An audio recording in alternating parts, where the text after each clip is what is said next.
ternyata kepo itu juga bisa menjadi kepo yang positif.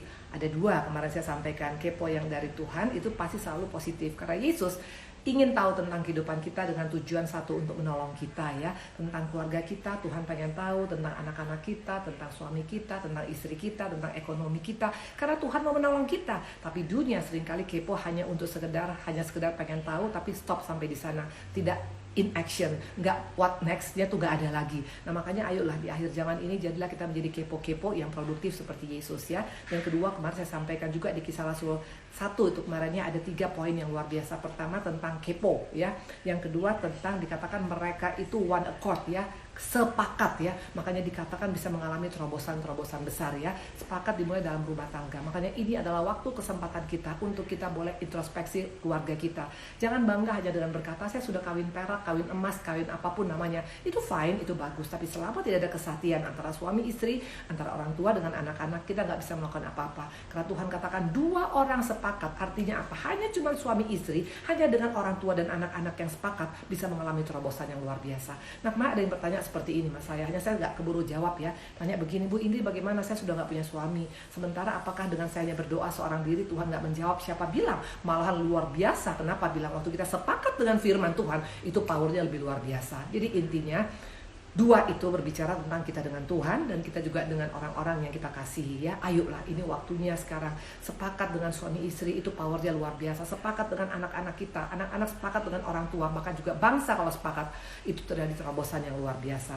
Yang ketiga saya sampaikan kemarin adalah waktu dikatakan mereka memilih Matias ya. Jadi waktu Yudas mati, murid harus 12. Jadi dipilihlah Matias. Nah, makanya di tempat ini kemarin saya sampaikan kita jangan jadi pribadi yang sok jual mahal ya. Please deh, nggak waktunya lagi jual mahal sekarang. Tuhan pilih kita langsung katakan yes Lord, I'm ready. Jangan banyak cincong istilah medannya ya. Alasan ini dan itu. Siapa contoh yang bikin alasan? Musa awalnya. Musa punya alasan 3 ya. Yang pertama alasannya dikatakan karena aku ini petak lidah ya. Nah, seringkali kita menganggap ya kita itu dia berkata apa? Oh, dia bilang begini yang pertama ya. Nanti siapa yang percaya sama aku? Kenapa sampai Musa ngomong seperti itu? Karena dia trauma. Trauma pernah dia waktu itu membela bangsa Israel padahal Tuhan belum suruh. Makanya please ya, jangan kita melangkah sebelum waktunya Tuhan. Tuhan suruh melangkah baru melangkah. Tuhan suruh diam. Tuhan suruh bergerak. Karena waktu kita pakai tongkat komando Tuhan, itu hasilnya luar biasa. Nah, Musa pernah salah. Dia melangkah pada belum waktunya Tuhan dan dia sok menolong, sok jadi pahlawan. Akhirnya apa? Malahan dia dikejar-kejar oleh bangsa Mesir dan dia melarikan diri sampai ketemu dengan Jitro dan menikah dengan Zipora ya. Tahu ceritanya ya. Nah, yang kedua kenapa Musa menolak? Karena dia bilang aku petak lidah. Nah, seringkali kita menolak panggilan Tuhan karena apa? Karena kita berasa saya nggak mampu, saya nggak sanggup, saya nggak pintar ngomong, saya nggak ini. Intinya banyak gaya lah itu namanya. Karena Tuhan kalau sampai memilih kita, Tuhan akan berikan kita kemampuannya. Makanya waktu Musa berkata aku petak lidah, Tuhan bilang apa? Siapa yang memberikan lidah? Siapa yang memberikan mulut? Aku yang memberikan perkataan kepada mulutmu. Intinya Tuhan kalau memilih orang itu pasti diperlengkapin habis. Hanya sering kali kita banyak gaya, banyak tingkah, banyak maunya, makanya Tuhan sampai murka terakhirnya. Dan terakhir waktu juga Musa dibilang udah dipersiapkan, dia punya perkataan, udah dibilang bahwa aku yang akan berikan kau tongkat komando. Dan yang ketiga dia bilang pilih aja orang lain. Nah, ini paling sering sama orang Kristen. Contoh soal disuruh doa misalnya ke depannya, ayo ibu yang berdoa atau bapak yang berdoa, aduh jangan saya kan orang biasa, saya kan orang gak bisa apa-apa, saya kan orang bodoh. Please deh, itu bukan rendah hati, itu sombong. Karena waktu engkau dan saya menolak panggilan Tuhan, itu orang yang paling sombong di dunia. Dan orang sombong itu paling Tuhan tidak suka. Jadi apapun, kalau hari ini Tuhan panggil kita dalam hal apapun, dalam keluarga Tuhan panggil kita bisa-bisa sebagai suami yang baik, sebagai istri yang baik, sebagai anak yang baik, sebagai orang tua yang baik, itu panggilan kita. Dalam bisnis juga Tuhan panggil kita melalui apa? Sudah kita diberkati, kita menjadi berkat bagi banyak orang, itu juga panggilan. Dalam karir, intinya dalam hal apapun kita bisa dipanggil oleh Tuhan. Jadi jangan pernah kita pikir untuk dipanggil oleh Tuhan harus jadi pendeta dulu. Tidak seperti itu. Setiap kita dipanggil Tuhan sebagaimana kita apa adanya, tinggal masalahnya mau respon atau tidak. Betul? Nah, itu kemarin saya sampaikan tentang Kisah Rasul 1.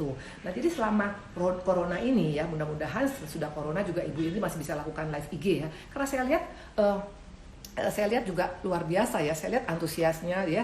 Seperti ini nih udah banyak yang ikut ini. Ibu cantik dengan kotak-kotak merah. Asik ya. Padahal tadi pagi tahu nggak cantik. Ibu itu lagi sakit kepala luar abis ya. Udah gitu mahnya kumat habis lagi. Maka tadi saya minum dulu Milanta. Saya minum juga obat sakit kepala ya. Karena luar biasa sakitnya. Maka saya pakai baju merah kotak-kotak supaya kelihatan nggak sakit ya. Nah, itu juga salah satu cara kita bagaimana untuk kita bisa tetap semangat. Kan kemarin ada yang nanya, Bu Indri bagaimana bisa tetap semangat? Bisa ya. Dengan cara apa? Jangan fokus kepada apa yang kita alami. Misalnya sakit, lemah atau apapun, tetap antusias. Kalau engkau antusias, Tuhan berikan engkau kemampuan ya. Jadi seperti itu ya. Nah oke. Nah sekarang kita nanti saya akan menyampaikan tentang Kisah Rasul 2 pada hari ini. Nah jadi selama corona ini memang Tuhan bawa saya itu untuk membahas tentang Alkitab ya, dari bab ke bab ya. Saya belum pernah melakukan ini sebelumnya ya. Biasanya saya tuh sampaikan firman bisa pindah-pindah. Tapi hari ini belakangan ini khususnya selama masih dalam keadaan kita ada di rumah ini, Tuhan mau saya buka satu-satu, dan memang itu luar biasa. Saya mendapatkan banyak berkat dari saya menyampaikan firman ke conquerors, ke followers, saya juga diberkatin ya. Nah jadi nanti kita akan adakan Kisah Rasul 2, 3, 4, 5. Tapi cara menyampaikannya itu bagaimana tergantung Tuhan. Kadang-kadang bisa aja cuma dari antara satu bab itu cuma 2, 3 pasal yang Tuhan mau dibongkar. Kadang-kadang bisa semua ayat. Intinya selama kita antusias, selama kita haus dan lapar, selama kita betul-betul pengen tahu tentang Tuhan, Tuhan pasti berikan yang terbaik ya. Oke, siap semuanya? Kisah Rasul 2 ya. Yuk kita buka yuk. Kisah Rasul 2 dikatakan, oke ya, dikatakan di sini Kisah Rasul 2 ayat 7 sampai 14 ya. Nanti kita akan lihat ya, di sini. Bukan. Ya ini dia. Kisah Rasul 2 ayat 7 sampai dengan 14 ya. Jadi ada berapa poin nanti yang mau Tuhan sampaikan kepada kita, dan saya percaya semua kita pasti akan diberkatin. Kisah 2 ayat 7 sampai dengan 14 ya. Mereka semua tercengang-cengang dan heran lalu berkata, bukankah mereka semua yang berkata-kata itu orang Galilea? Bagaimana mungkin kita masing-masing mendengar mereka berkata-kata dalam bahasa kita sendiri, yaitu bahasa yang kita pakai di negeri asal kita ya.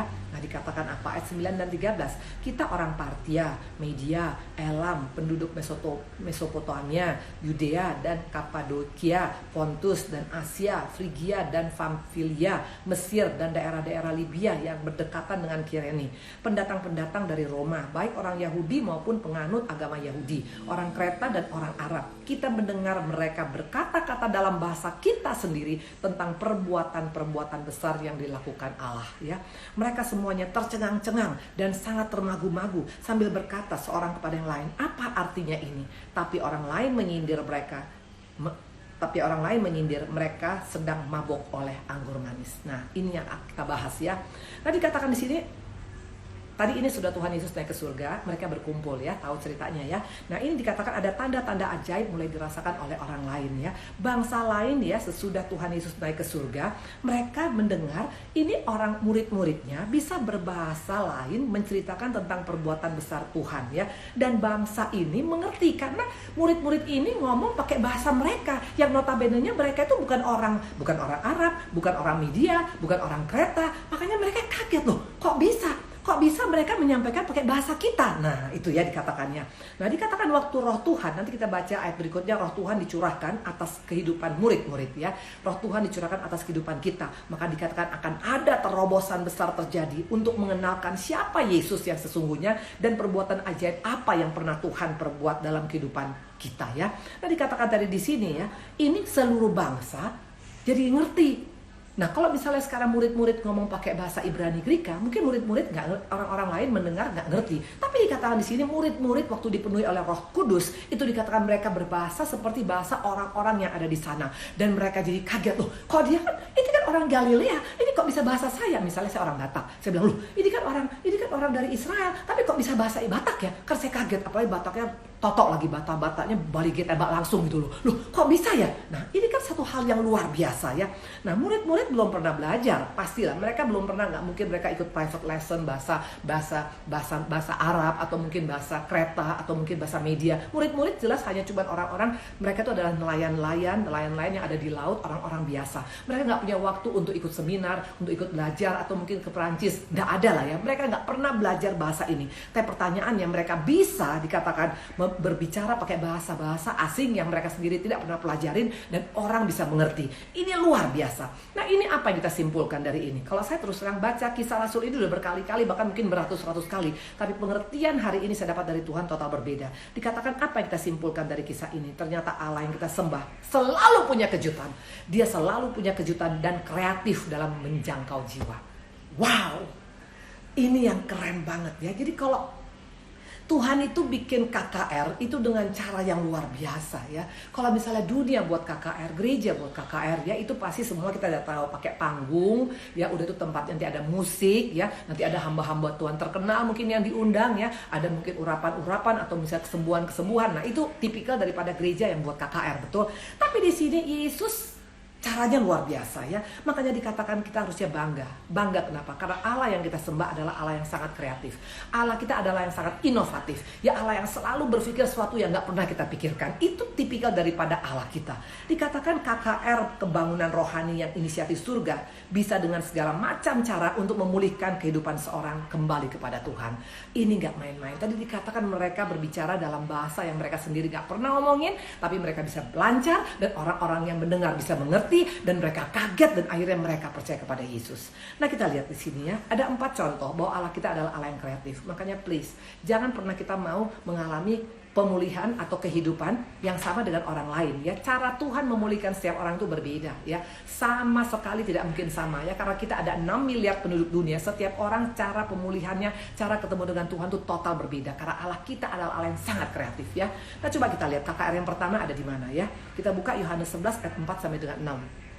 Ya, Yohanes 11 ayat 4 sampai dengan 6. Ketika Yesus mendengar kabar itu, ia berkata, penyakit ini tidak akan membawa kematian, tapi akan menyatakan kemuliaan Allah. Sebab oleh penyakit ini anak Allah akan dimuliakan. Yesus memang mengasihi Marta dan kakaknya dan Lazarus. Namun setelah didengarnya bahwa Lazarus sakit, ia sengaja tinggal 2 hari lagi di tempat di mana ia berada. Ya, nah waktu kita baca ayat ini pasti kita nggak suka. Ya, mungkin kita bilang aneh Tuhan. Kok kenapa Tuhan ini sekarang misalnya oh dikatakan tadi, Ibu Indri saking semangatnya pelan-pelan ya Bu. Oke, terlalu semangat ya. Amin. Padahal ini pengaruh obat tidurnya ada. Jadi berarti memang Tuhan baik ya. Nggak ketahuan saya sakit ya. Oke, saya minum dulu biar kurang semangatnya, biar agak kurang dikit.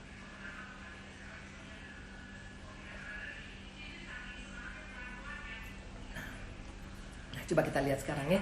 Nah, dikatakan di sini ya. Dikatakan waktu kita baca tadi, kok Tuhan tega amat? Pasti pemikiran kita seperti itu waktu baca ayat yang di atasnya. Dikatakan Tuhan sayang, ya Tuhan sayang sama Marta, sama Maria, sama Lazarus ya. Tapi dikatakan kenapa? Namun setelah didengarnya bahwa Lazarus sakit, ia sengaja tinggal 2 hari lagi di tempat di mana ia berada. Ini sepertinya kan Tuhan kebangetan. Tuhan kok tega-tega amat. Udah tahu sekarang orang udah kepepet, udah tahu sekarang dalam keadaan Indonesia sekarang bermasalah, udah tahu sekarang dunia bermasalah. Kenapa Tuhan? Kenapa Tuhan izinkan mesti Tuhan pending pemulihannya? Seperti itu misalnya ya. Dan dikatakan di sini Tuhan sengaja tinggal. Perhatikan ayat 41 dan 44. Maka mereka mengangkat batu itu. Lalu Yesus menadah ke atas dan berkata, Bapa, aku mengucap syukur kepadamu karena engkau telah mendengarkan aku. Aku tahu bahwa engkau selalu mendengarkan aku. Tapi oleh karena orang banyak yang berdiri di sini mengelilingi aku mengatakan supaya mereka percaya bahwa engkau lah yang telah mengutus aku. Dan sesudah berkata demikian, berserulah ia dengan suara keras, Lazarus, marilah keluar. Orang yang mati itu datang keluar. Kaki dan tangannya masih terikat dengan kain kapan dan mukanya tertutup dengan kain peluh. Kata Yesus kepada mereka, bukalah kain-kain itu dan biarkan ia pergi. Dan dikatakan orang banyak percaya dengan perbuatan Tuhan Yesus. Di mana? Di pemakaman. Tuhan bisa bikin KKR di tempat-tempat yang gak pernah kita perhitungkan. Bayangkan kenapa harus di pemakaman. Itulah luar biasanya Tuhan Yesus. Kalau waktu itu Tuhan langsung datang kepada Lazarus lagi sakit, mungkin sakit pilek, sakit bengek mungkin ya. Mungkin biasa-biasa aja. Ya, orang percaya juga ya biasa aja. Saya juga kalau ke dokter juga pasti sembuh. Saya juga kalau makan obat pasti sembuh. Makanya sengaja Tuhan menunggu, memending 2 hari. Kenapa? Karena Tuhan mau bikin KKR yang luar biasa. Melalui kematian Lazarus dikatakan banyak orang percaya kepada Tuhan.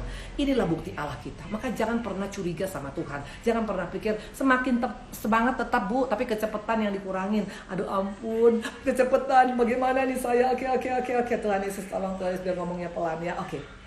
Nah, dikatakan tadi di sini ya, kenapa Tuhan sengaja pending? Sepertinya Tuhan lelet ya. Senang lihat Ibu selalu bersemangat untuk menyampaikan firman. Kami rindu mendengar khotbah Ibu. Oke, cantik ya. Nah, tapi intinya ya, ini sekarang saya mau sampaikan ya. Dikatakan tadi waktu kita baca sepintas, sepertinya Tuhan itu kenapa sih pending? Tuhan kok kayaknya nggak punya empati ya. Seringkali kita menghadapi seperti itu. Mungkin kita sudah kepepet juga pada saat sekarang ini. Tentang ekonomi kita, tentang kita punya kehidupan, tentang mungkin utang piutang kita yang belum bisa kita bayar, atau tentang corona. Apapun yang sekarang kita hadapin, kita merasa Tuhan, khas Ibu ini ngomongnya cepet. Ampun.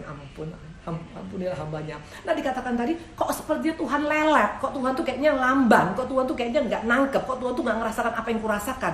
Itu menurut kita. Tapi please, ini sebagai pesan sama kita, jangan pernah curiga dengan Tuhan. Karena Allah kita, perhatikan, Allah kita adalah Allah yang sungguh sangat amat super duper baik. Udah, itu aja pegang ya. Allah kita itu bukan Allah yang meragukan, bukan Allah yang ecek-ecek, bukan Allah yang biasa-biasa. Itu Allah yang super duper sangat amat baik, luar biasa. Pegang itu ayat ya. Kalau saya terus terang, ini yang membuat saya, makanya walaupun aku kumat tadi pagi agak lemes, sakit, saya bilang sama suami saya, "Pak, kenapa ya kepala saya nyut-nyutan? Ini mas saya juga kumat dari mulai kemarin ini, makanya saya juga ada diem." Tadi udah banyak yang bilang, "Bu, ini kenapa belum kirim video 1 menit?" Memang saya agak mendiamkan diri untuk saya betul-betul bisa sehat, karena jam 2 mesti live IG ya.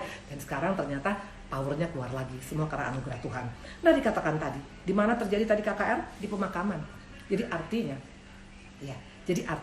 ya ternyata ya, yes, oke. Ya, jadi artinya ternyata Tuhan itu bikin KKR bisa di mana-mana, bisa di pemakaman yang sama sekali kita nggak bayangkan. Betul, bayangkan sekarang pemakaman tentang orang itu, orang di sana kan nangis-nangis dong, lagi sedih dong. Bagaimana orang sekarang mikirkan mau ada KKR, tapi Tuhan bisa pakai tempat pemakaman sekalipun. Makanya please, caranya Tuhan untuk memulihkan seorang itu caranya sangat-sangat luar biasa, inovatif luar biasa, kreatif luar biasa, dan sangat-sangat keren abis lah kalau buat saya ya. Nah dikatakan tadi ada terobosan besar melalui kematian daripada Lazarus ya. Jadi lihat itu, bayangkan di tengah pemakaman pun Tuhan bisa bekerja luar biasa. Itu yang pertama. Contoh yang kedua, ayo kita lihat Yohanes 2 ayat 10 sampai dengan 11 ya. Jadi supaya kita jangan pernah kita mau copycat orang punya kehidupan, nggak bisa. Kita jangan copycat kehidupan orang, kita copycat Yesus, maka Tuhan akan melakukan perkara besar dalam hidup kita. Karena setiap orang berbeda-beda, betul. Fingerprint setiap orang aja, ada 6 miliar fingerprint. Saya punya fingerprint, ini agak antik luar biasa. Setiap saya pergi kemana-mana, itu saya punya garisan, itu nggak kelihatan. Maka seringkali dipanggil ke dalam kantor imigrasi, karena nggak bisa. Sementara orang lain saya lihat baru begini aja, langsung nempel, langsung dia bisa keluar. Ya, langsung bisa naik ke pesawat. Saya sendiri seringkali tertahan, karena apa? Fingerprintnya itu udah nggak kelihatan. Nah, jadi artinya setiap orang berbeda fingerprint. Bahkan yang yang kembar yang satu telur aja bisa beda dia punya fingerprint. Setiap kita beda ya, setiap kita beda waktu ketemu dengan Tuhan, ngalamin Tuhannya beda, pertemuan kita dengan Tuhan beda, pertobatan kita dengan Tuhan berbeda dengan setiap orang lain. Tapi jangan takut ya, karena tidak ada yang salah dengan itu. Tuhan tahu kita unik, makanya Tuhan buat berbeda setiap orang. Oke? Nah dikatakan tadi melalui pemakaman, melalui kematian, banyak orang yang percaya. Ini KKR yang powerful. Yang kedua, Yohanes 2 ayat 10 sampai dengan 11. Dan berkata kepadanya, setiap orang, ini komentar daripada orang-orang yang ada di pesta pernikahan di Kana ya. Setiap orang menghidangkan anggur yang baik dahulu, dan sesudah orang puas minum, barulah yang kurang baik. Akan tetapi engkau menyimpan anggur yang baik sampai sekarang. Hal itu dibuat Yesus di Kana yang di Galilea sebagai yang pertama dari tanda-tandanya. Dan dengan itu ia telah menyatakan kemuliaannya, dan murid-muridnya percaya kepadanya. Luar biasa. Di mana KKR yang kedua? Di pesta perkawinan. Ini gak main-main, orang lagi salam-salam ya, lagi pesta perkawinan. Tuhan juga bisa bikin KKR di sana. Ada terobosan yang luar biasa di sana. Bahkan di sana Tuhan merekrut murid-muridnya untuk percaya kepada dia. Intinya Allah kita luar biasa. Di tempat orang mati pun bisa, di tempat perkawinan pun bisa ya. Nah coba kita lihat di sini ya. Ayat ketiga dan keempat. Ketika mereka kekurangan anggur ya, Ibu Yesus berkata padanya, mereka kehabisan anggur. Kata Yesus kepadanya, mau apa engkau daripadaku ibu, saatku belum tiba. Kembali lagi kesannya Tuhan kok lelet. Udah tahu sekarang kekurangan anggur. Dan orang kalau pesta kawin sampai kekurangan makanan, kekurangan anggur, itu nggak keren abis, betul. Orang pasti bilang, ini orang gimana sih ngundang 1 juta orang tapi persiapannya nggak ada. Pasti ada nanti komentar-komentar, nanti bahkan mungkin masuk viral, betul. Karena dianggap nanti bikin pesta tapi makanannya kurang, dasar orangnya nggak benar. Intinya pasti ada komentar seperti itu. Dan ini Maria udah berkata, mereka kekurangan anggur, mereka kehabisan anggur, please tolong dong. Tapi Tuhan bilang apa? Belum waktuku ibu ya. Nah pertanyaan, kenapa Tuhan kembali sepertinya lelet? Kan Tuhan tinggal bisa bikin supaya jangan sampai ada kekurangan. Karena memalukan sekali kalau ada pesta pernikahan. Dan saya percaya mungkin Yesus dan Maria adalah keluarga daripada orang yang menikah di tempat ini, karena mereka diundang di sana dan mereka bisa ambil bagian untuk campur tangan mengenai masalah-masalah dalam pernikahan itu. Berarti mungkin ada hubungan darah, betul? Kita nggak tahu persis, tapi yang pasti mereka punya peranan di dalam pesta itu. Nah dikatakan kenapa Tuhan? Nah inilah yang luar biasa. Seringkali kadang-kadang Tuhan bergerak pada kita waktu di ujung tanduk loh. Udah kepepet banget. Tiba-tiba Tuhan in action. Yes! Nah seringkali kita pikir Tuhan ini udah mau tenggelam nih. Jangan, Tuhan lebih tahu kapan kita tenggelam, kapan kita nggak tenggelam. Percayalah, karena Dia menciptakan kita. Nah dikatakan tadi Tuhan bilang belum waktuku. Karena Tuhan tahu kalau Tuhan bergerak waktu itu, waktu pas masih kekurangan, itu nggak terjadi KKR besar-besaran, nggak terjadi pemulihan besar-besaran, nggak terjadi terobosan besar-besar. Maka Tuhan sengaja tunggu sampai habis supaya orang bisa membedakan. Maka tadi orang-orang yang dari tukang pesta berkata begini, kok beda? Biasanya kalau dirasakan, rupanya dia merasakan. Sesudah itu habis, dia rasakan, loh kok ini beda? Tadi yang awalnya itu enak, tapi ini kok lebih enak lagi. Maka dia bilang biasanya orang kalau bikin acara yang bagusnya itu awal, yang sudah makin kesananya makin biasa-biasa. Tapi ini kok makin beda, yang bagusnya, yang awalnya bagus, ini jauh lebih bagus lagi. Nah ini yang membuat makanya orang bisa takjub dan dikatakan sampai murid-murid percaya dan siap untuk melayani Tuhan. Dan dikatakan terobosan terjadi lagi. Kebangunan rohani terjadi lagi. Di mana tadi? Di dalam pesta pernikahan. Yesus kita adalah Allah yang luar biasa. Ya cara Tuhan untuk memulihkan, untuk ada kebangunan rohani, untuk terobosan, untuk keselamatan dunia. Cara Tuhan itu luar biasa. Nah yang ketiga lagi kita lihat ya. Yang ketiga, Kisah Rasul 16 ayat 25 sampai dengan 27. Supaya di tempat ini pola pikir kita melihat sesuatu, melihat keadaan itu jangan cepat-cepat langsung kita negative thinking. Jangan langsung kita berpikir Tuhan gak peduli, Tuhan kok lelet, Tuhan kok lambat. No ya, ada sesuatu besar yang mau Tuhan siapkan buat setiap kita selama kita dalam perahu Yesus. Itu yang penting ya. Kisah Rasul 16 ayat 25 sampai dengan 27. Kita lihat. Tapi kira-kira tengah malam Paulus dan Silas berdoa dan menyanyikan puji-pujian kepada Allah, dan orang-orang hukuman lain mendengarkan mereka. Akan tetapi terjadilah gempa bumi yang hebat sehingga sendi-sendi penjara itu goyah, dan seketika itu juga terbukalah semua pintu dan terlepaslah belenggu mereka semua. Ketika kepala penjara terjaga dari tidurnya dan melihat pintu-pintu terbuka, ia menghunus pedang hendak membunuh diri karena ia menyangka bahwa orang-orang hukuman telah melarikan diri. Ayat 28 sampai dengan 31. Tapi Paulus berseru dengan suara nyaring, "Jangan celakakan dirimu, sebab kami semua masih ada di sini." Kepala penjara menyuruh membawa suluh, lalu berlari masuk dan dengan gemetar tersungkurlah ia di depan Paulus dan Silas. Ia mengantar mereka keluar sambil berkata, "Tuhan, Tuhan, apa yang harus aku perbuat supaya aku selamat?" Jawab mereka, "Percayalah kepada Tuhan Yesus Kristus dan engkau akan selamat, engkau dan seisi rumahmu." Ayat 32 dan 34. Lalu mereka memberitakan firman Tuhan kepadanya dan kepada semua orang yang ada di rumahnya. Pada jam itu juga kepala penjara membawa mereka dan membasuh bilur mereka. Seketika itu juga ia dan keluarganya memberi diri dibaptis. Lalu ia membawa mereka ke rumahnya dan menghidangkan makanan pada mereka, dan ia sangat bergembira bahwa ia dan seisi rumahnya telah menjadi percaya kepada Allah. Lagi-lagi KKR besar-besaran. Di mana? Dalam penjara. Pertama dalam pemakaman, kedua dalam pesta pernikahan, ketiga dalam penjara sekalipun Tuhan bisa bikin KKR yang luar biasa, kebangunan rohani yang luar biasa. Wow. Coba, kalau saya terus terang menyiapkan firman ini aja tadi pagi, saya baru dapat tuh tadi pagi ya. Maka saya tadi waktu dalam keadaan agak ini juga perut saya aja masih ngulah nih, tapi dalam Tuhan Yesus pasti sembuh ya. Nah dikatakan luar biasa Tuhan kita. Makanya please ya, jangan pernah ragu dengan kehebatan Tuhan kita. Dia Allah yang hebat, Allah yang luar biasa, Allah yang gak pernah kau pikirkan, yang gak pernah kau dengar, gak pernah kau lihat, gak pernah kau lihat dengan mata. Itu semua yang Tuhan siapkan bagi orang-orang yang tetap dalam perahu Yesus. Makanya pesan daripada Ibu Idri, jangan tinggalkan Tuhan Yesus. Karena apapun keberadaan kita, Tuhan bisa lakukan perkara yang luar biasa yang tidak pernah kita pikirkan. Nah dikatakan tadi di penjara ya. Dikatakan mereka bukan sekedar datang ke penjara, tapi dikatakan keluarga semuanya yang di rumah itu menerima Yesus. Bayangkan, ini luar biasa. Maka jangan pernah tanggung ikut Tuhan. Kalau kita sungguh-sungguh ikut Tuhan, itu satu keluarga kita itu pasti selamat loh. Pasti itu transfer.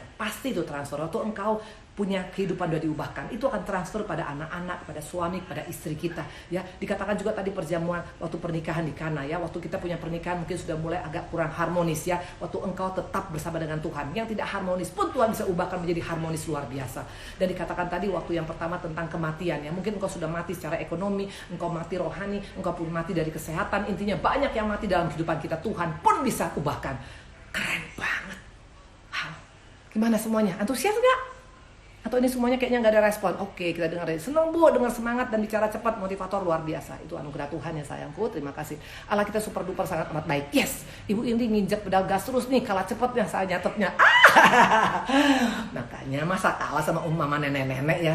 Nah di sini makanya semua tuh mesti antusias. Kalau udah antusias tuh penyakit juga takut tuh sama kita ya. Penyakit juga takut ya. Si jahat juga jadi serem sama kita. Karena kalau pribadi yang antusias, Yesus tuh antusias banget tuh. Kalau kita ke Israel nanti kapan-kapan corona sudah selesai, kita ke Israel rame-rame. Ayo sekarang semuanya nabung ya. Nabung biar nanti kita ke Israel rame-rame ya. Mau pakai apa? Mau pakai permada diterbang kek, mau pakai tikar kek, mau pakai sapu ajaib kek, pakai apa kek. Pokoknya kita mimpi kita ke Israel. Nanti kita bisa ngelihat bagaimana Tuhan tuh berjalan tuh jauh sekali. Dan zaman dulu tidak ada mobil, tidak ada pesawat pribadi seperti zaman sekarang. Tuhan jalan kaki. Kenapa Tuhan jalan kaki? Karena Tuhan begitu semangat dan antusias untuk jiwa-jiwa.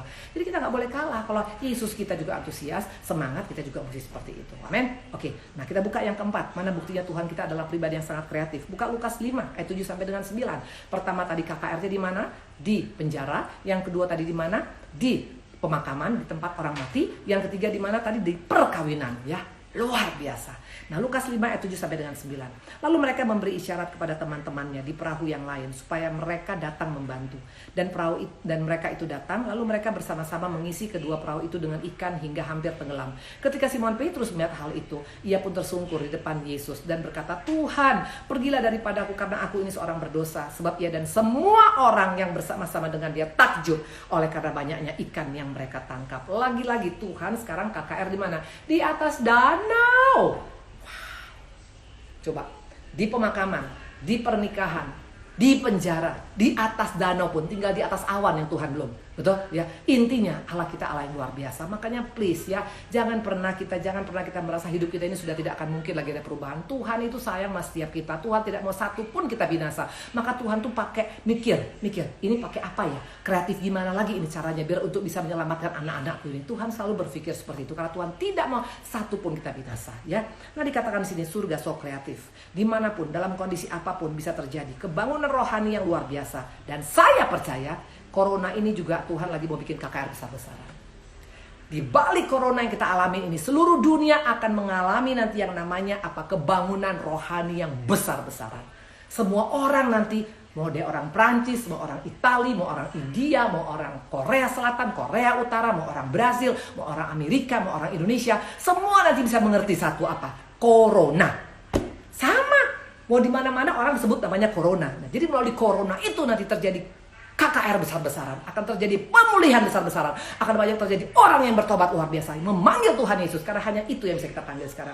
Engkau dengan kekuatanmu, dengan kehebatanmu, dengan uangmu, nggak bisa bikin apa-apa, ya. Terus sekarang semuanya runtuh, semua runtuh, ekonomi semua runtuh, nggak ada yang nggak runtuh. Coba tanya sekarang ya, hanya sekarang yang bertahan adalah cuman toko makanan, dan juga farmasi, dan juga mungkin tempat-tempat seperti bank. Tapi yang lain semua sudah kolaps sekarang. Bahkan tadi saya baca di berita juga sekarang juga dikatakan bahwa Indonesia kemungkinan besar yang terburuknya nanti bisa pertumbuhan dari dia punya daripada pertumbuhan ekonominya itu malah minus 2,5%. Intinya semua akan digoncangkan. Ya, makanya nanti dikatakan melalui Corona ini akan terjadi pemulihan, akan terjadi KKR, akan terjadi kebangunan rohani besar-besaran. Wow! Makanya dikatakan Tuhan tuh luar biasa ya. Kalau KKR di gereja biasanya kan cuma 2 jam, betul? Kalau KKR di gereja 2 jam ya, kadang-kadang mungkin 1 hari penuh ya, mungkin karena ada seminar atau apapun ya. Dampaknya besar, apalagi KKR dengan momen Corona seperti ini. Pasti lebih powerful karena waktunya lebih daripada 1 jam, lebih daripada 2 jam, lebih daripada 1 hari. Ini cukup lama, mungkin bisa 3 bulan, 4 bulan. Tapi intinya sekarang Tuhan lagi persiapkan, dan panitianya adalah kerajaan surga akan mempersiapkan ada kebangunan rohani besar-besaran untuk seluruh dunia. Wow, Tuhan sangat jeli. Tuhan lihat ini ada momentum. Iblis memang mereka-reka yang jahat. Iblis mau menghancurkan umat Tuhan. Dia mau membuat orang Kristen semua takut, khawatir. Makanya dia bangga dengan dilihat sekarang gereja-gereja ditutup. Betul, gereja mungkin ditutup pintunya. Tapi sekarang gereja adalah kita sendiri. Rumah-rumah sekarang menjadi gereja. Bayangkan 1 gereja ditutup, rumah-rumah sekarang menjadi gereja lebih daripada 1. Bahkan mungkin ada 100 rumah, 1000 rumah. Semua sekarang memanggil Yesus dalam rumah-rumah mereka, betul? Ini KKR yang spektakuler, yang tidak pernah dipikirkan oleh si jahat. Si jahat mereka-reka sesuatu, Tuhan bisa mengubahkan luar biasa. Wow. Coba kita buka Yeremia 29 ayat 11 supaya di tempat ini sadari siapa Allah yang kita sembah. Ya. Sebab aku ini mengetahui rancangan-rancangan apa yang ada padaku mengenai kamu. Demikianlah firman Tuhan, yaitu rancangan damai sejahtera dan bukan rancangan kecelakaan, untuk memberikan kepadamu hari depan yang penuh harapan.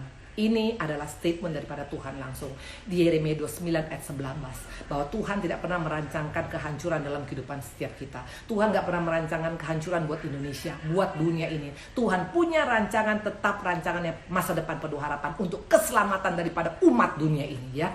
Nah memang iblis jago mereka-reka. Ini semuanya iblis punya reka-rekaan untuk menghancurkan seluruh dunia. Ekonomi dunia mau dihancurkan ya. Bahkan juga semuanya sekarang dihancurkan. Bahkan rumah tangga banyak yang bercerai. Di Amerika saya dengar tingkat perceraian semakin tinggi. Karena apa? Mungkin mereka ngelihat tiap hari muka-mukanya pandang-pandangan, dengan apalagi apartemennya mungkin kecil. Intinya ya banyak hal-hal yang membuat terjadi perceraian sekarang ya. Itu banyak sekali ya, karena mungkin mereka tidak tahan dengan menghadapi seperti ini. Nah dikatakan iblis memang mereka-reka. Memang itu memang firman Tuhan. Coba kita buka Kejadian 50 ayat 20.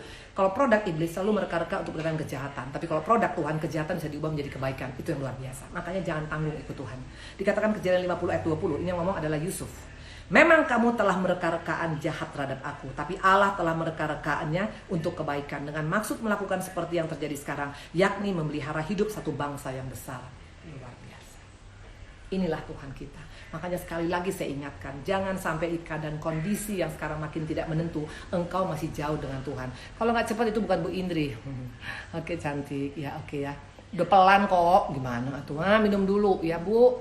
Bu ini gimana semua tadi ngomongnya semua Bu, jangan cepet-cepet, jangan cepet-cepet. Itu dia, saya juga kadang-kadang gak ngerti kenapa ya ngomong kecepatan. Ya, apa orang Batak semua ngomongnya cepet gitu? Enggak lah ya, oke. Nah, saya minum dulu ya.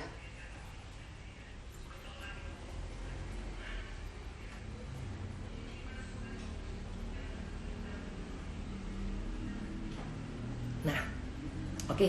Nah dikatakan tadi ya, iblis memang selalu mereka-reka yang jahat.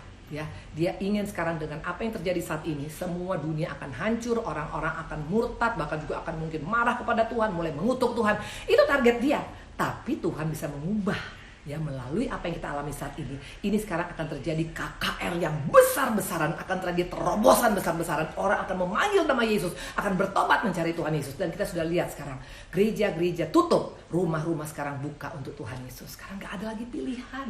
Coba sekarang lihat, datang ke rumah-rumah sekarang, coba tanya apa yang dilakukan. Nggak mungkin dibilang hanya nonton Korea dari pagi sampai malam 24 jam. Nggak mungkin, pasti ada doanya. Mau doa pagi, mau doa siang, mau doa malam, pasti ada baca firmannya. Karena nggak bisa bikin apa-apa lagi, betul? Nah makanya di sini KKR yang luar biasa. Ini kebangunan rohani yang luar biasa. Nah sekarang kita lihat lagi ya, Injil. Nah kita lihat tadi, coba kita buka, yang mana buktinya? Rencana iblis menghancurkan umat Tuhan dengan menyalibkan Tuhan Yesus. Dan yang kedua dengan penyebaran hoax. Kita nyampaikan waktu hari Minggu, hari Jumat yang lalu ya, bagaimana iblis pakai imam-imam kepala untuk menyebarkan hoax, betul? Dia sudah menyalibkan Tuhan, gak puas dengan di sana karena Tuhan ternyata bangkit, dia sebarkan hoax dengan dia kasih suapan kepada tentara-tentara. Dan berita itu sampai hari ini banyak diketahui orang Israel bahwa Tuhan Yesus tidak pernah bangkit, tapi yang ada Tuhan Yesus dicuri oleh murid-muridnya. Makanya hati-hati dengan hoax ya. Hoax itu efeknya bukan hanya hari ini, tapi bisa sampai 10, 100 bahkan 2000 tahun pun masih ada efeknya sampai hari ini. Ya, dan dikatakan iblis gak suka kalau orang Kristen punya pengharapan. Saya sampaikan waktu hari Jumat yang lalu ya. Nah coba kita lihat akibat dari perbuatan daripada si iblis dengan dia menyebarkan hoax, dengan dia menyalibkan Tuhan. Apa berarti kekristenan hancur? Coba kita lihat Matius 28 ayat 18 sampai dengan 20. Karena Tuhan kita adalah Allah yang sangat kreatif. Keadaan yang tidak baik sekalipun Tuhan bisa ubahkan menjadi luar biasa. Makanya jangan pernah jauh daripada Tuhan Yesus. Matius 28 ayat 18 sampai dengan 20. Yesus mendekati mereka dan berkata, "Kepadaku telah diberikan segala kuasa di surga dan di bumi. Karena itu pergilah, jadikan semua bangsa muridku, dan baptislah mereka dalam nama Bapa dan Anak dan Roh Kudus. Dan ajarkanlah mereka melakukan segala sesuatu yang telah kuperintahkan padamu. Dan ketahuilah, aku menyertai kamu senantiasa sampai kepada akhir zaman." Wow, bayangkan Injil menyebar sampai ke seluruh dunia. Awalnya Injil hanya ada di Israel, betul? Tapi dengan kematian Tuhan, dengan penyebaran hoax, Tuhan in action. Makanya semakin anak-anak Tuhan itu dijepit, semakin ada hal yang luar biasa akan kita alamin. Ini adalah ciri khas daripada pengikut Tuhan Yesus. Ya, jadi jangan main-main ya. Iblis gak bisa main-main sama Tuhan, selalu kalah telak ya. Dia bikin 1, Tuhan bikin 100. Dia bikin 100, Tuhan bikin 1.000.000 gitu loh ya. Nah makanya dikatakan, maksudnya mau menghancurkan supaya orang Israel gak percaya. Tapi apa yang terjadi? Malahan kekristenan menyebar ke seluruh dunia karena diberikan kuasa. Makanya kita perlu kuasa. Di akhir zaman ini kita perlu kuasa. The power of God ya. Kuasa Tuhan, otoritas Tuhan, marwah Tuhan ya. Tongkat komando itu perlu kita minta daripada Tuhan. Karena waktu kita punya kuasa akan berbeda. Dikatakan tadi, pergilah jadikan bangsa muridku. Ketahuilah aku akan menyertai engkau sampai pada kesudahan. Kalau Tuhan sudah menyertai kita, siapa takut? ada yang bisa ngelawan Tuhan. Ya makanya jangan ngejago lah kalau kita masih coba-coba masih ngejago sama Tuhan. Kita jadi temannya Tuhan, kita jadi sahabat Tuhan, itu aman hidup kita. Kita jadi musuh Tuhan, hancur hidup kita. Ya, nah dikatakan tadi yang pertama tadi adalah apa? Bahwa ternyata KKR. Ya, apa yang dialami Kisah Rasul 2 ya, waktu murid-murid ngomong dengan bahasa-bahasa orang asing yang mereka nggak pernah belajarin, orang mengerti tentang Tuhan Yesus, orang mendengar tentang perbuatan Tuhan ya, ini berbicara tentang kebangunan rohani yang luar biasa. Dan Yesus kita selalu memakai cara yang spektakuler, bukan cara biasa-biasa. Allah kita bukan tukang kopi, iblis tukang kopi, betul. Iblis selalu kopi apa yang dilakukan oleh Tuhan, tapi dengan cara yang salah. Tapi Tuhan selalu adalah the great innovator. Tuhan itu adalah pencetus ide-ide yang luar biasa, betul? Nah, itu yang pertama tadi ya. Nah, yang kedua kita masuk ya. Oke, nah sebelum kita masuk pada yang kedua, Ibu rasa ini saya save dulu ya, supaya bisa, karena sudah, atau bisa di save sekarang atau masih belum? 5 menit lagi. Oke, 5 menit lagi saya save ya. Oke ya. Nah, jadi dikatakan tadi di sini gimana? Semuanya diberkatin hari ini? Iya, amin, amin, amin, amin, amin. Semuanya amin, amin ya. Berarti semuanya diberkatin ya. Oke, Bu, harus benar Bu, harus antusias. Oke, amin, amin, amin, semua amin. Bu minum dulu biar tambah semangat. Oke, saya minum dulu ya. Benar. Kalian baik banget loh ya. Ya selalu ingetin Ibu Inti minum ya. Kapan-kapan kirim makanan buat Ibu Inti juga lah ya. Enggak bercanda. Oke, saya minum dulu ya.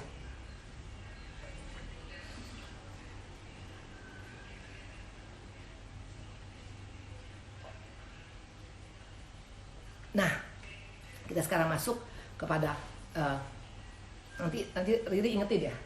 Oke, nah sekarang kita masuk kepada poin kedua. Tadi kan saya bilang ada 3 poin yang luar biasa dari Kisah Rasul 2. Pertama bicara tentang KKR versi surga. Jadi corona ini sebenarnya persiapan untuk KKR besar-besaran. Nanti akan terjadi terobosan yang luar biasa. Akan banyak orang yang mencari Yesus. Akan dikatakan orang yang memanggil Yesus, berseru kepada Yesus, dan terjadi pemulihan yang luar biasa. Itu saya imanin ya. Jadi kalau kita mengimaninya salah ya nggak tahu. Tapi kalau saya imankan di balik semua ini Tuhan tetap. Iblis boleh merekarkan yang jahat, tapi Tuhan ubahkan menjadi kebaikan. Karena rancangan Tuhan bukan kecelakaan, tapi masa depan yang penuh harapan bagi orang yang mengasihi Dia. Jelas ya.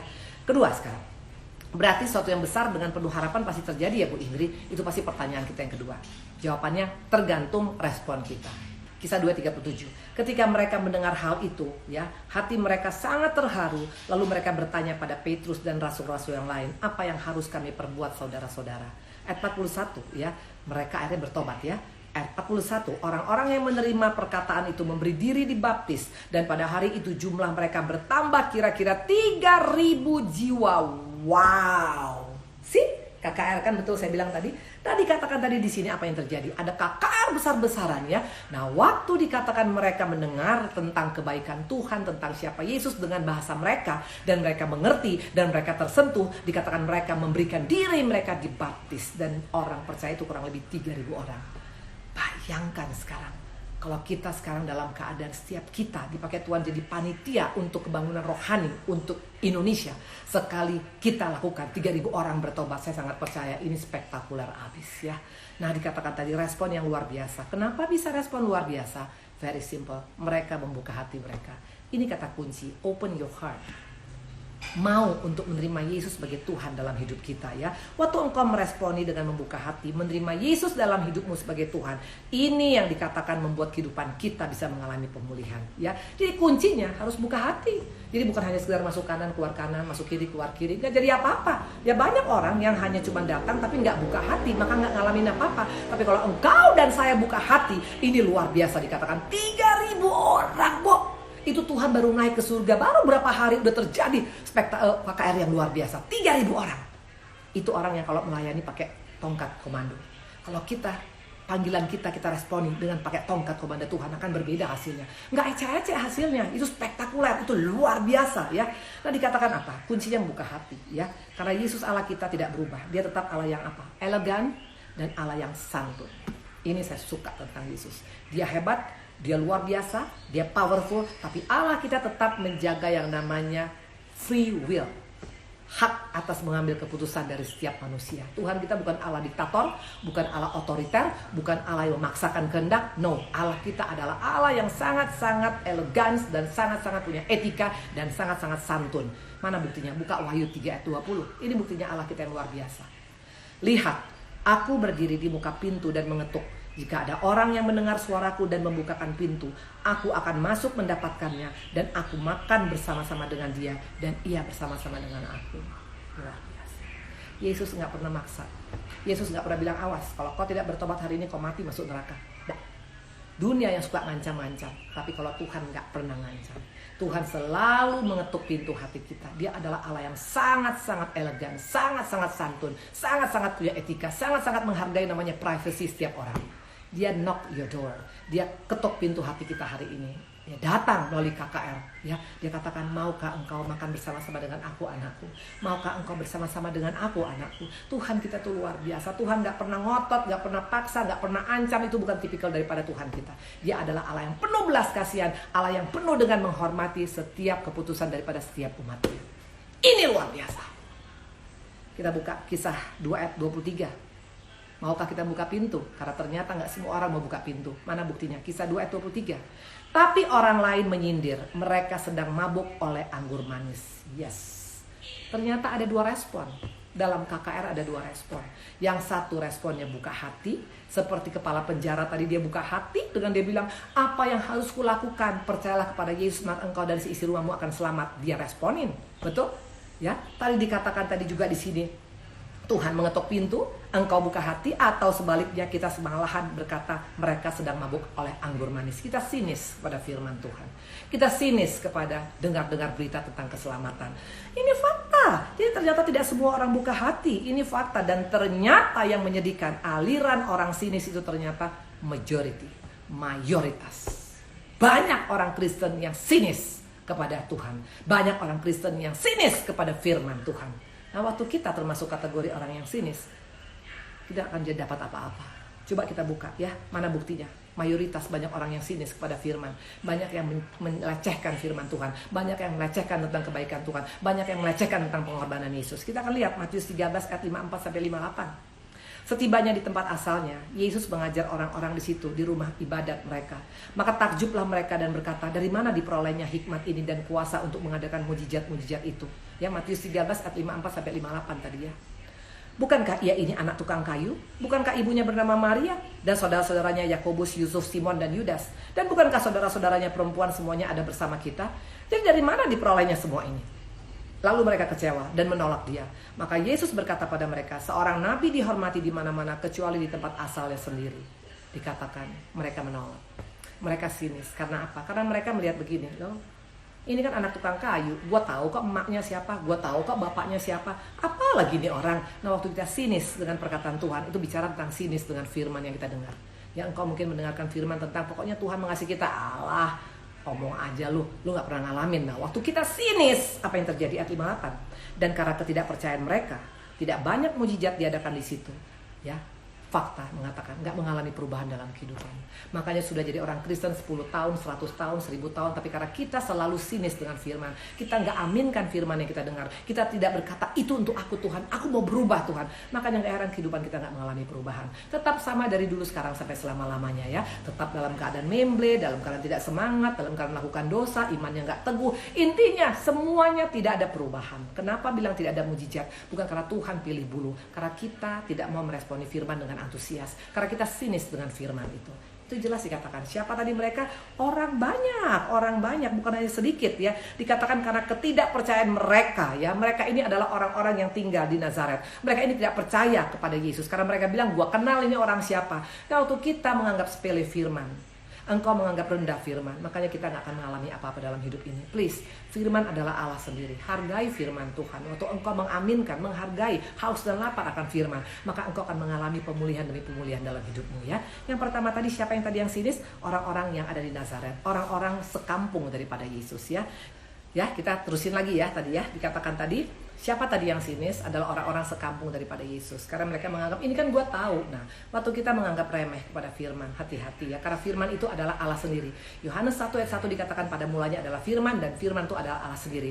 Waktu engkau menganggap enteng firman, tidak meresponi firman dengan baik ya, dan tidak menganggap firman itu tanpa disadari kita menganggap rendah dan tidak akan mengalami apa-apa dalam hidup kita. Please, hargailah firman, hormatilah firman, karena firman itu adalah perkataan Yesus sendiri ya. Nah dikatakan Lukas 19 ayat 5-7, ini buktinya bahwa banyak orang, mayoritas orang sinis kepada Tuhan ya.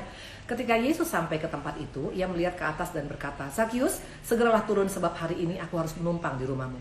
Lalu Zakius segera turun dan menerima Yesus dengan sukacita. Tapi semua orang yang melihat hal itu bersungut-sungut, katanya, ia menumpang di rumah orang berdosa. Wow, lihat, bayangkan, dengar firman. Firman Tuhan mengatakan, Zakius, aku harus menumpang di rumahmu. Itu firman Tuhan ya. Kan Yesus yang ngomong berarti firman yang ngomong, betul. Tapi apa kata mereka? Dia menumpang di rumah orang berdosa. Mulai kasih komentar lagi. Parah abis ya. Mending kalau nggak hanya cuman diam. Ini kasih komentar apa tuh? Ini pendeta dasar banyak ngomong, si Ibu Indri ini banyak ngomong. Nah, waktu kita mulai komentar negatif tentang firman, yang rugi kita sendiri. Perhatikan efeknya. Semua orang-orang tadi, Zakius mukanya penuh dengan damai sejahtera, sukacita, karena dia sangat menyadari Tuhan sangat sayang sama dia. Karena Tuhan manggil nama dia secara pribadi, bahkan Tuhan mau tinggal dalam rumah dia. Sementara orang-orang tadi yang sinis dikatakan pulang, mukanya tetap kayak kuda nil. Nah, paling gampang ngeceknya. Sudah kita ikut Tuhan berapa lama? Semakin orang rasakan nggak kita tuh semakin semangat, semakin antusias, semakin ceria, semakin sukacita, semakin mukanya semakin penuh dengan aura Tuhan Yesus, atau yang ada muka makin memble, makin sebel, kerutnya makin banyak ya, alis makin naik ya. Kalau saya rasa kalau kita betul-betul sekarang kita meresponi firman akan berbeda. Zakius dikatakan sangat bersukacita, dia antusias banget, dia sangat excited. Nah itu orang yang meresponi firman. Halo. Maka saya kalau misalnya di mimbar ya, kalau misalnya saya diundang sama gereja-gereja, kalau gereja-gerejanya misalnya nggak semangat, itu saya turun loh. Saya pernah waktu itu satu kali saya pelayanan di Surabaya, gereja besar. Tapi apa yang terjadi waktu saya pelayanan di sana, terus ternyata saya lihat memble semuanya, gak ada semangat, gak ada antusias. Saya bilang begini, maaf ya, saya terus terang ya, saya gak akan mau naik mimbar, gak akan nyampaikan firman kalau di sini mukanya semua kayak kuda nil, ini kayak di kuburan, saya bilang gitu. Itu saya ngomong apa adanya. Dan sebelum mereka betul-betul bergairah, itu saya gak mau naik. Karena buat saya ngapain juga saya cuma banyolan aja di depan gitu. Karena saya menyampaikan kebenaran bukan karena maunya saya. Karena Tuhan suruh saya ngomong, saya siap ngomong. Tapi kalau ngomong sama cuma nisan-nisan aja yang bertaburan di ruangan, saya nggak mau gitu loh. Nah, jadi intinya ayo ya, dikatakan tadi di sini Zakius begitu antusias dengan firman. Makanya dikatakan dia mengalami perubahan yang luar biasa. Dia sampai berkata, setengah hartaku kuberikan pada orang miskin. Saya mau tanya, kalau sampai dia berani memberikan setengah, berarti Tuhan berkati dia luar biasa loh. Betul ya? Keren abis ya. Nah itu dikatakan tadi tentang orang-orang yang sinis. Maka dikatakan bukannya satu loh, tadi dikatakan semua orang. Jadi ada orang ikut KKR, tapi ternyata nggak semua responnya sama. Di antara begitu banyak orang yang hadir pada saat itu, cuma satu yang antusias, Zakius. Yang lainnya semua datang hanya karena pengen tahu, datang hanya pengen lihat mujizat apa nih yang dilakukan, ngomong apa nih firmannya hamba Tuhannya. Waktu engkau hanya curious ya, seperti pengen tahunya kucing ya, hanya pengen tahu tapi nggak melakukan apa-apa, kita nggak jadi apa-apa. Ya percayalah, kepo itu baik selama itu produktif. Waktu engkau dengar, engkau diberkati, engkau action, itu baru keren. Tapi kalau hanya sedengar pengen tahu, itu sayang sekali. Makanya kalau buat saya terus terang, saya lihat di tempat ini ya, orang-orang yang ikut yang untuk di IG Live, saya percaya ini orang-orang yang betul-betul antusias mendengar kebenaran firman Tuhan ya. Karena siapa lagi ya juga ya yang mau dengar Ibu Indri, kenal juga kagak, ngapain sampai 1 jam mau nongkrong, betul. Tapi saya percaya karena kalian bukan cari saya, tapi cari firman kebenaran, maka Tuhan akan perhitungkan luar biasa. Oke? Ya, jadi semangat ya semuanya. Nah, sekarang kita lihat efeknya mereka. Karena mereka sinis kepada firman, efeknya dikatakan mereka bersungut-sungut. Bayangkan orang muka pulang dari ibadah mukanya sungut-sungut, kira-kira gimana? Pasti mukanya jelek, ya, makin nggak menyenangkan, makin seperti ulekan apa tuh namanya, kayak ulekan sambal, ya. Pokoknya intinya pasti nggak keren. Kenapa bilang? Karena mereka nggak bisa terima. Tapi orang yang terima firman, ya orang yang terima dan merasa itu firman untuk dia, itu akan beda. Ada kelegaan yang luar biasa. Karena firman itu melegakan, firman itu menguatkan, firman itu meneduhkan, firman itu membuat kita berubah, firman itu adalah Allah sendiri. Ingat itu ya. Oke. Nah dikatakan di sini satu lagi. Ini yang lebih parah. Matius 21 ayat 41. Demikian juga imam-imam kepala. Bayangkan, ini imam-imam kepala loh. Ini bukan jemaat biasa, ini bukan orang Kristen biasa-biasa, ini imam-imam. Udah imam kepala lagi. Artinya apa? Orang yang sangat-sangat posisinya tinggi, betul. Imam-imam kepala bersama-sama ahli-ahli Taurat, bukan hanya cuman tahu Taurat, ahlinya, berarti ini ahli agama abis luar biasa. Dan tua-tua, ini bayangkan dua tua-tua lagi, berarti orang yang mungkin pernah sehat, mungkin ini orang-orang yang diseganin, orang-orang yang sangat-sangat dihargai dalam satu ibadah, betul.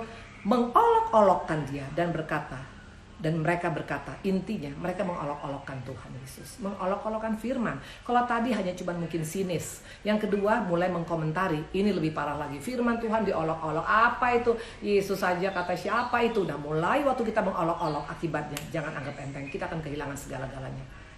Gak jadi jaminan status rohani seorang. Bagaimana dengan kita? Nah terus kalau begitu, apa kita membiarkan mayoritas ini terhilang, Bu Indri? Itu pertanyaan yang ketiga ya. Tadi yang pertama adalah ada KKR, yang kedua adalah respon. Ada dua respon. Yang pertama respon yang sangat-sangat antusias, yang kedua respon yang sangat-sangat sinis ya. Jadi tergantung daripada respon kita. Tadi kita lihat contoh-contoh orang yang tadi responnya luar biasa seperti kepala penjara. Dia sangat antusias seisi keluarganya diselamatkan. Zakius sangat antusias, bahkan dikatakan juga seisi keluarganya juga selamat. Bahkan dikatakan juga tadi di mana waktu tadi dalam perkawinan banyak juga orang yang respon, termasuk murid-murid percaya kepada Yesus adalah Tuhan dan Guru dalam hidup mereka, makanya mereka selamat ya. Intinya respon itu menentukan. Ada contoh tadi respon-respon yang sinis. Siapa mereka tadi dikatakan ahli agama mengolok-olokkan. Siapa tadi dikatakan tadi yang merespon yang sinis tadi waktu Zakius ya, ada acara KKR. Zakius antusias tapi orang banyak semua bersungut-sungut. Firman mulai dikomentarin. Hati-hati jangan komentarin firman. Kalau firman itu memang mungkin sangat tidak kena ke dirimu, mungkin nggak kena sekalipun menurut kita, please deh ya, berarti mungkin ada orang yang kena. Tapi saya sangat percaya setiap firman yang kita dengar itu pasti ada yang kena kepada kita. Nggak mungkin. Maka setiap saya datang kalau ibadah, saya nggak persoalan hamba Tuhannya siapapun. Mau hamba Tuhan yang mungkin nggak terkenal atau siapapun, saya selalu minta begini, Tuhan minimal satu ayat untuk menguatkan saya hari ini. Dan betul, saya akan mendapatkan rema yang luar biasa di sana. Jadi jangan underestimate siapapun yang menyampaikan, apalagi jangan underestimate firman Tuhan ya. Oke. Kepo buat kebaikan gak apa-apa ya. Saya terberkatin Bu, amin ya. Jadi semua diberkatin ya. Oke. Nah, wah banyak banget ini respon semua. Oke. Nah, sekarang gini kita lihat ya. Tadi dikatakan ini sekarang yang mana nih sekarang? Jadi sinis tadi ya, kita tahu tadi tentang sinis ya. Nah di Lukas juga dibilang tadi Zakius ada, dan juga ada orang yang mengolok-olokkan. Nah sekarang terus kita biarkan mayoritas ini terhilang Bu Indri. Ini pertanyaan yang ketiga. Sudah kita tahu ada yang sinis, sudah kita tahu ada juga yang diberkati dan mereka mengalami perubahan. Terus buat mayoritas yang hilang ini gimana? Kita biarin aja, kita pikir itu urusan mereka. Yang mereka masuk neraka mereka, Bu Indri yang penting kita masuk surga. Kalau saya percaya Tuhan gak suruh kita seperti itu. Mana buktinya? Buka Lukas 10 ayat 33. Tuhan tidak mau satu pun kita terhilang. Tuhan tidak mau satu orang pun manusia terhilang. Lukas 10 ayat 33. Lalu datanglah seorang Samaria yang sedang dalam perjalanan ke tempat itu. Ya ini waktu ada orang Samaria berbelas kasihan ya. Dan ketika ia melihat orang itu, tergeraklah hatinya oleh belas kasihan. Ini jelas dikatakan orang Samaria aja punya belas kasihan. Kemarin saya sampaikan ada orang Lewi yang lewat. Waktu ada orang yang dipukul, dirampok, mereka hanya lihat, kepo, tapi gak bikin apa-apa. Waktu dikatakan ada imam juga lewat, dia juga lihat, dia kepo, tapi dia gak bikin apa-apa. Tapi si Samaria ini lewat, dia langsung turun belas kasihan, dia ambil alih, dia tolong ini orang sampai sembuh. Nah pertanyaan ya, coba kita buka ayat 30. Orang Samaria adalah belas kasihan bagi jiwa yang dirampok habis-habisan. Ayat 30 perhatikan. Jawab Yesus, adalah seorang yang turun dari Yerusalem ke Yeriko. Ia jatuh ke tangan penyamun-penyamun yang bukan saja merampoknya habis-habisan, tapi juga memukulnya, dan yang sudah itu pergi meninggalkannya setengah mati. Yes, ini dikatakan fakta. Ada orang yang dipukul habis-habisan, dirampok habis-habisan, dan dia hampir setengah mati. Ada 3 orang yang lewat. Pertama Lewi lewat, kepo tapi gak bikin apa-apa. Yang kedua imam lewat, kepo tapi gak bikin apa-apa. Yang ketiga orang Samaria yang tidak diperhitungkan lewat, tapi dia bikin sesuatu. Dia kepo, dia pengen tahu, dan dia tolong ini orang, dan akhirnya ini orang sembuh. Ya, mungkin kita berkata, saya nggak pernah ketemu orang yang dirampok Bu Indri, jadi mau bikin apa? Nah, ini yang kita makanya kalau baca firman Tuhan tuh minta hikmat daripada Tuhan. Coba kita buka Yohanes 10 ayat 10b. Yohanes 10 ayat 10. Pencuri datang hanya untuk mencuri dan membunuh dan membinasakan. Aku datang supaya mereka punya kehidupan dan mempunyai dalam segala kelimpahan. Jiwa-jiwa yang sinis ini adalah PR kita ya. Kenapa bilang? Karena mereka ini adalah orang-orang yang dirampok. Siapa perampok? Pencuri itu adalah iblis. Dirampok ini, mereka gak dirampok hartanya saja, jiwanya dirampok, nyawanya dirampok, keselamatannya dirampok. Bayangkan kalau kita gak nolong mereka, mereka pasti mati karena sudah setengah mati sekarang hidupnya. Iblis merampok keselamatan mereka. Iblis bikin mereka sampai hancur-hancuran hidupnya. Terus kita mau diam. Mentang-mentang kita sekarang meresponi firman dengan baik, terus kita diamkan saja. Itu yang sinis tadi, orang-orang sinis tadi, orang-orang yang sudah dirampok oleh iblis tadi itu banyak sekali, majority. Ya, keluarga-keluarga yang dirampok oleh iblis banyak sekali, maka banyak terjadi perselingkuhan, banyak terjadi perceraian, banyak terjadi udah gak ada anggur manis. Itu udah dirampok oleh si iblis, damai sejahtera dalam keluarganya. Bisnis-bisnis Kristen yang dirampok pun sekarang banyak, ya. Bahkan dikatakan banyak sekarang gulung tikar. Bahkan mereka jadi gak percaya kepada Tuhan, bahkan mereka menghujat, dirampok sudah sampai iman mereka. Terus kita mau diam. Kalau saya rasa kalau kita mau diam terlalu kebangetan, ya. Yakin kita adalah orang yang mengasihi Tuhan. Karena Tuhan gak mau kita diam. Mana buktinya? Coba kita lihat, ya. Ya, coba kita lihat, ya. Mana buktinya? Kita gak boleh diam, ya. Coba kita bukakan di sini karena saya percaya ada ayatnya, ya. Bahwa Tuhan gak mau satupun jiwa itu sampai binasa.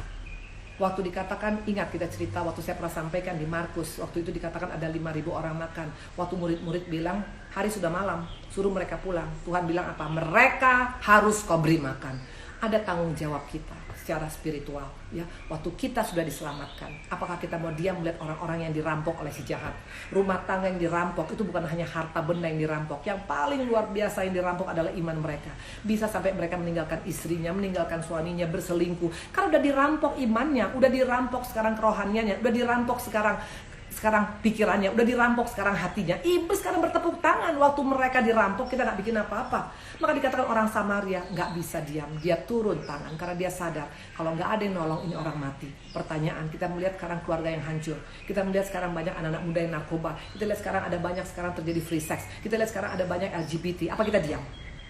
Kalau kita diam, sorry to say, I don't think so kita ada the follower of Jesus.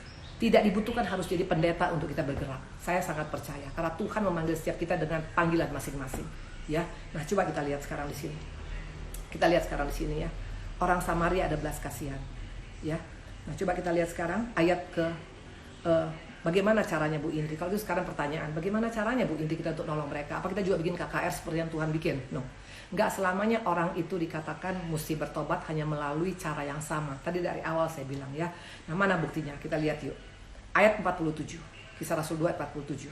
Sambil memuji Allah, dan mereka disukai semua orang, dan tiap-tiap hari Tuhan menambah jumlah mereka dengan orang yang diselamatkan.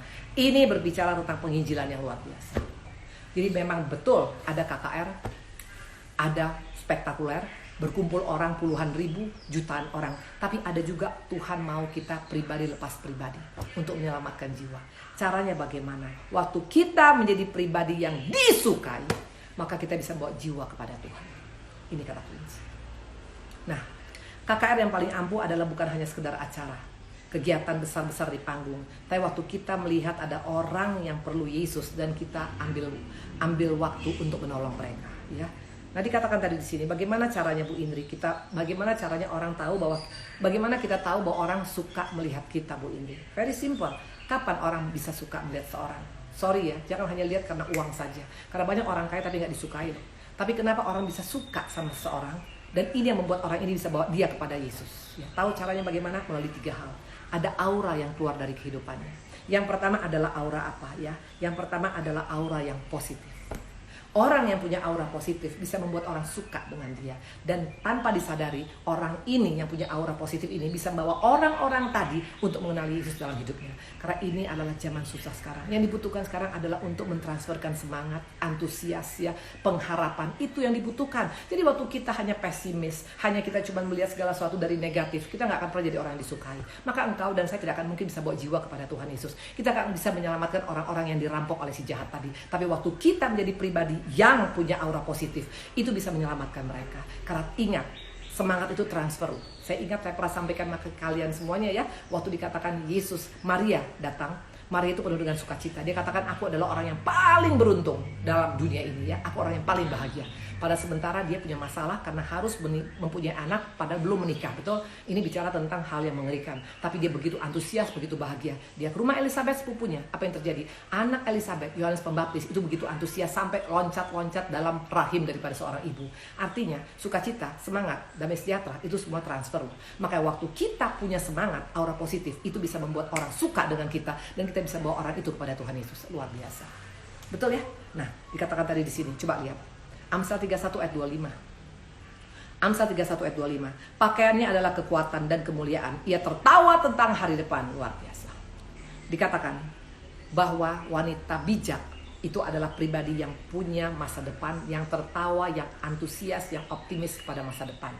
Mungkin kita bilang, Bu, ini saya laki-laki, berarti ini gak cocok sama saya. Sorry ya, kita itu adalah mempelai wanitanya Tuhan Yesus semuanya. Artinya firman Amsal 31 berlaku untuk setiap kita.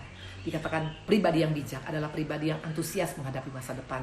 Hadapi corona ini dengan antusias, bahwa segala sesuatu mendatangkan kebaikan, bukan kecelakaan, tapi masa depan yang penuh harapan. Karena terjadi nanti KKR besar-besaran, orang akan memanggil Yesus sebagai Tuhan dalam hidupnya. Itu perkataan setiap hari. Maka buat engkau tetap antusias. Waktu kita antusias, iblis juga lari dari kita. Betul? Iblis paling takut dengan Kristen yang antusias, tapi iblis paling suka membuli Kristen-Kristen yang tidak antusias. Ya, tadi katakan tadi, ini ciri khas daripada wanita bijak. Ya, bagaimana dengan aura kita selama ini? Ada aura positifkah? Orang bisa merasakan semangat dekat dengan kita? Atau yang ada, Bu Indri, saya asal dekat ini orang pusing, saya asal dengar Ibu Indri pusing. Nah, berarti Ibu Indri berarti auranya negatif, betul. Tapi kalau saya sekarang bisa membangun semangat seorang, membuat orang makin antusias, nah itu berarti aku punya aura positif. Dan di akhir zaman ini nggak dibutuhkan hanya cuma punya bulu mata panjang 5 km ya, atau mungkin engkau cantik dengan kulit mulus sekalian, itu oke-oke aja. Tapi antusias itu penting untuk engkau bisa disukai. Orang baru melihat ada Yesus dalam hidup kita waktu orang ini bisa antusias di tengah masalah apapun. Ini bukti orang yang ada Yesus dalamnya. Tadi kan kita bilang, bagaimana cara untuk menangkan orang-orang sinis tadi, Bu Indri. Karena itu tanggung jawab kita. Pertama, minta sama Roh Kudus. Roh Kudus, biar aku punya aura yang antusias, aura yang positif. Karena itu harus kita minta dan kita maintain, ya kita pelihara. Bagaimana caranya? Salah satu pagi-pagi bangun mukanya senyum dong ya. Ini pagi-pagi bangun mukanya cebetut ya, udah mulai mikir, aduh bayar listrik, bayar ini, please deh. Engkau makin mikir, makin keriting itu alis, makin gak jadi apa-apa. Tapi waktu engkau antusias, engkau semangat, Tuhan bisa kasih pertolongan dengan cara aneh bin ajaib. Ingat Elia, dikatakan melalui burung gagak Tuhan bisa berkatin. Halo, saya pernah ngalami itu semuanya dengan suami. Ya Tuhan, pertolongannya luar biasa. Pertolongan Tuhan luar biasa. Kalau saya sampaikan semua nggak habis-habis tuh saya punya kesaksian. Ya, makanya saya pernah ngalamin dan saya percaya semua kita pasti pernah ngalamin. Hanya mungkin nggak sadar. Kita anggap tuh mungkin ditolong oleh siapapun. Nah, pesan dari Bu Indri, waktu engkau punya masalah ke ekonomi, jangan andalkan manusia. Jangan datang pada manusia. Waktu engkau datang pada manusia, manusianya nolong, ya itu membuat Tuhan mau beracara luar biasa terpending dalam hidup kita. Tapi biar Tuhan yang ambil alih semuanya. Kalau Tuhan ambil alih itu luar biasa. Betul. Itu berkat datang pakai kaki, itu betul. Itu saya alamin sendiri dengan suami. Kami ngalamin itu banyak sekali. Berkat datang pakai kaki. Enggak pernah kita pikirkan datang, ya. Tapi waktu engkau mulai mikir-mikir nanti begini, gak jadi apa-apa. Maka tadi saya katakan aura positif itu sangat-sangat penting. Dan Tuhan bangga melihat pribadi-pribadi yang punya aura positif, khususnya di zaman akhir yang semakin tidak menentu seperti sekarang, ya. Nah, itu dikatakan tadi aura positif. Nah, yang kedua kita lihat lagi ya. Yang kedua tadi dikatakan, coba kita lihat ya. Yang kedua kita masuk sekarang Yohanes 8 ayat 3-5. Ya, jadi pertama aura positif ya. Bilang Tuhan, aku sangat percaya. Pokoknya perkataan firman, karena firman yang membuat engkau bisa semangat ya. Kalau kata-kata dunia nggak akan semangat lah. Setiap buka TV yang mati sekian, yang sakit sekian, itu aja yang kita lihat. Makin stres. Tapi waktu engkau baca firman, Tuhan katakan aku yang berperang melawan musuh-musuhmu. Kau tenang, tinggal diam, aku yang berperang. Wah, keren banget. Makanya langsung bilang, keren Tuhan, amin Tuhan, luar biasa Tuhan. Tuhan berbeda. Oke? Nah, dikatakan Yohanes 8 ayat 3-5. Maka ahli-ahli Taurat dan orang-orang Farisi membawa kepadanya seorang perempuan yang kedapatan berbuat zina. Mereka menempatkan perempuan itu di tengah-tengah lalu berkata, Rabi, perempuan ini tertangkap basah ketika ia sedang berbuat zina. Musa dalam hukum Taurat memerintahkan kita untuk melempari perempuan ini yang demikian. Apa pendapatmu tentang hal ini? Saya mau tanya, ini keadaan yang bagaimana? Ini keadaan yang menakutkan. Ini fakta. Seringkali kita sebagai anak-anak Tuhan, sebagai gereja, seringkali kita bukan membuat suasana aura yang teduh. Bukan aura yang meneduhkan, tapi aura yang menakutkan.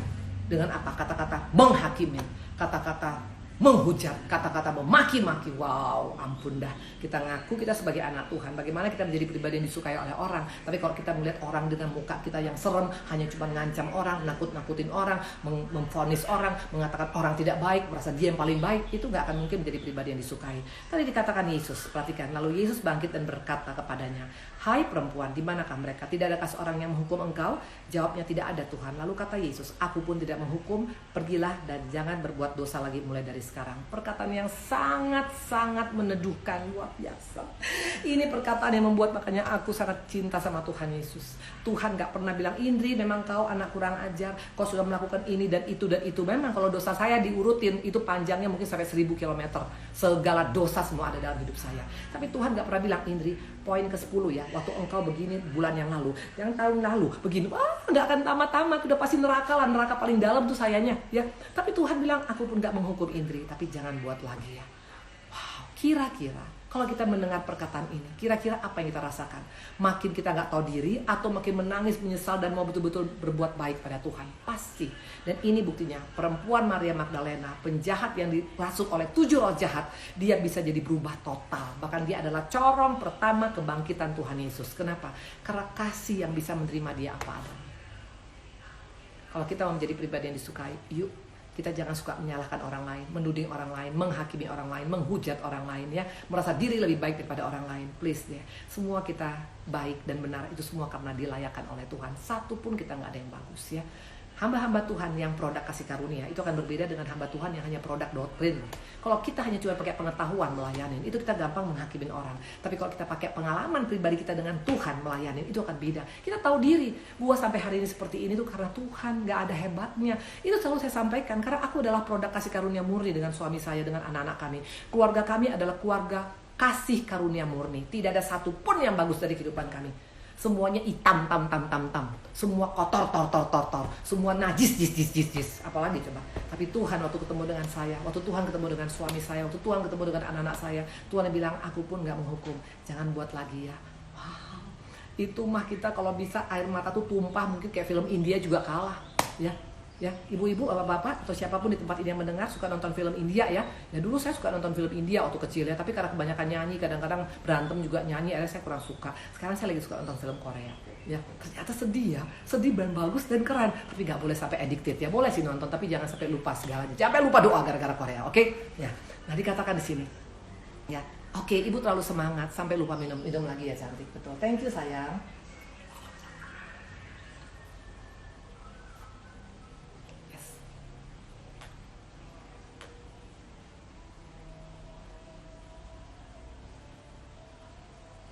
Yes, ya. Kita teruskan lagi ya. Nah, di sini dikatakan tentang aura ya. Tadi yang pertama aura yang positif, aura yang meneduhkan. Nah, yang ketiga aura yang bagaimana? Aura yang berbau harum. Jadi harus berbau harum ya. Siapa yang berbau harum? Ayo kita lihat contohnya. Ya, kita lihat yang berbau harum ya. Yang ketiga, Yohanes 12 ayat 3 ya. Jadi kalau kita mau menyelamatkan jiwa-jiwa yang sinis tadi, caranya bagaimana? Mungkin mereka melalui KKR, melalui kebangunan rohani, nggak bisa. Tapi melalui kita punya personal touch. Waktu mereka melihat ada Yesus dalam hidup kita, saya percaya mereka bisa diubahkan dan mereka bisa kembali kepada Tuhan. Yohanes 12 ayat 3. Maka Maria mengambil setengah kati minyak narwastu murni yang mahal harganya, lalu meminyaki kaki Yesus dan menyekanya dengan rambutnya. Dan bau minyak semerbak di seluruh rumah itu, luar biasa. Maria memiliki aura yang sangat harum. Bayangkan dia meminyaki pakai minyak narwastu yang mahal, itu kaki Yesus loh. Bukan badan Yesus, bukan tangan Yesus, tapi kaki. Kaki itu adalah pelayanan yang paling gak diperhitungkan karena gak kelihatan, betul. Nah, waktu kita mau menjadi pribadi yang disukai, yuk jangan kita hanya pengen supaya tampil saja, supaya dilihat orang saja, supaya orang ingat jasa-jasa kita. Orang gak ingat jasa kita, orang lupa dengan kebaikan yang pernah kita lakukan, gak ada masalah. Karena Tuhan yang catat semuanya itu, betul. Nah, waktu kita lakukan dengan hati yang tulus, bukan karena untuk pemujian, bukan untuk supaya dilihat orang, bukan untuk supaya mendapatkan upah dari manusia, kita adalah berbau harum di hadapan Tuhan. Sebagai ayat terakhir, Kolose 3 ayat 23. Apapun juga yang kamu perbuatlah dengan segenap hati seperti untuk Tuhan, bukan untuk manusia. Ini ciri khas orang yang berbau harum. Apapun yang dilakukannya untuk kemuliaan Tuhan, bukan untuk karena kepentingan amplop, bukan karena untuk mencari uang, bukan karena untuk cari popularitas, bukan karena untuk supaya dipuji, bukan supaya masuk di medsos, bukan semua dan bla bla bla bla bla bla bla. Akhirnya firman Tuhan sudah jelas ya. Jadi sekarang tinggal respon kita. Kisah Rasul 2 dikatakan tadi yang pertama adalah tentang KKR, dengan jenis yang berbeda-beda. Yang kedua dikatakan adalah tentang respon yang sinis kah atau respon yang membuka hati. Yang ketiga dikatakan apakah kita diam dengan orang-orang yang sinis. No, bagian kita adalah harus menolong mereka. Belajar daripada orang Samaria, dia tidak tinggal diam karena mereka sudah dicuri, dirampok habis-habisan oleh si jahat. Kasihan, rumah tangga yang hancur, yuk kita tolong. Keluarga-keluarga yang hancur, ayo kita tolong ya. Bahkan anak-anak mungkin yang sudah jatuh ke narkoba, pergaulan bebas, ayo kita tolong. Karena waktu kita lakukan itu untuk seperti pada Tuhan, saya percaya Tuhan disenangkan dan juga kita boleh menjadi pribadi yang berkenan di hadapan Tuhan ya.